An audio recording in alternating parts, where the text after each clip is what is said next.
Magandang buhay! Welcome back sa aking YouTube channel at ang pag-uusapan natin ngayon ay ang proper care sa ating mga newborn goat kids. Napaka-critical kasi ang first 24 hours sa ating mga baby goats. Unang-una, kapag nag-labor pa lang yung ating mga inahing kambing ay kailangan nandyan kayo at nakabantay. Meron kasing mga inahin na nahihirapang ilabas ang kanilang mga anak. May mga pagkakataon naman na yung mga bagong panganak na kambing ay may nakabalot pa sa kanilang bibig at ilong kung kaya't nahihirapan silang huminga. Tayo na nga mismo ang maglinis doon sa mga nakabarang parang sipon sa bibig at ilong ng ating mga baby goats. At yung sa bandang katawan naman ay hayaan nating maglinis ang inahing kambing doon sa kanilang mga baby goats.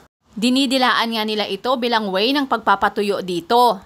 Isa din ito sa paraan para makilala na husto ng inahing kambing ang kanyang anak. Meron kasing mga inahing kambing na kapag hindi nila nare-recognize ang kanilang anak ay hindi ito nagpapadede. Pangalawa ay kailangan nating mag-provide ng malinis at tuyong beddings o higaan ng ating mga baby goats.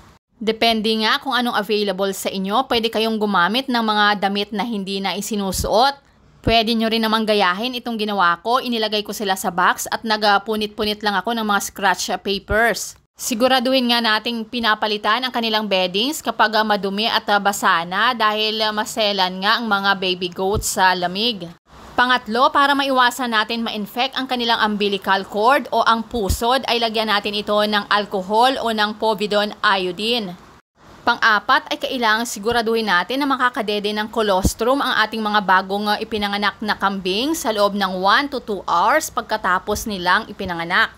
Ang colostrum ay ang unang gatas na ilalabas ng ating mga inahing kambing pagkapanganak. Nagtataglay kasi ito ng antibodies na siya namang tutulong sa pagpapalakas ng immune system ng ating mga baby goats. Panglima ay kailangang lilinisin natin yung dede ng ating inahing kambing pagkapanganak. Pwede nating punasan ito ng maaligamgam na tubig.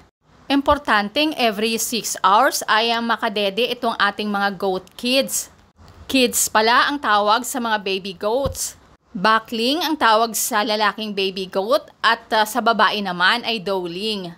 At pang-anim, para makasigurado tayo sa magandang kalusugan ng ating mga goat kids ay kailangan inaalagaan din nating mabuti ang ating mga inahing kambing.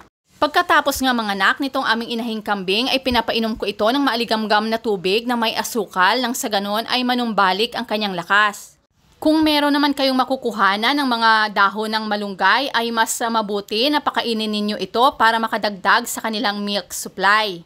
Nakakatulong din ang pagpapainom sa kanila ng maaligamgam na tubig na may asin.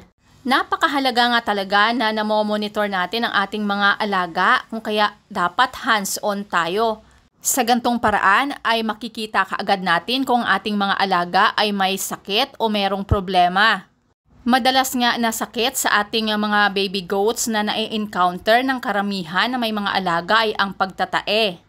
Madali lang naman itong lunasan kahit sa natural na pamamaraan kung ito ay ating naagapan. Abangan nyo po ang aking susunod na video dahil yun ang ating pag-uusapan. Yun lamang po, maraming salamat sa inyong patuloy na panunood.